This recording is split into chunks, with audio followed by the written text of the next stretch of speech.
My grandmother wove, I rap. Same thing. Watch how I do it then. Yeah. Ay.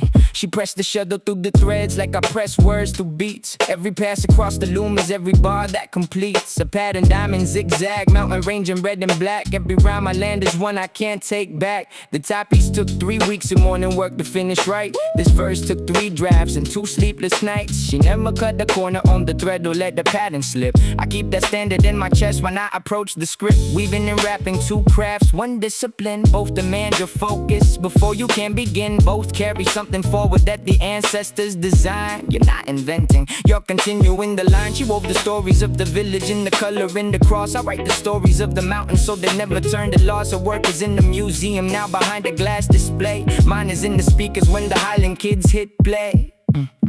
Woven bars, every line laid tight. Woven bars, the pattern has to be right. Thread the thread, bar to bar, the craft is the same. Woven bars, eagle out in every frame.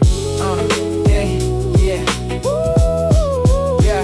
They ask me why I always rap about the mountain and the cold. Why I don't just talk the money and the chains and the gold. Because my grandmother's loom wasn't for the market price. It was for the village, for the memory, for the rice. And if I'm honest, I'm just weaving what she taught, pulling color from the culture that the system almost caught and erased, but didn't, cause the threads were passed along and I'm the shuttle now.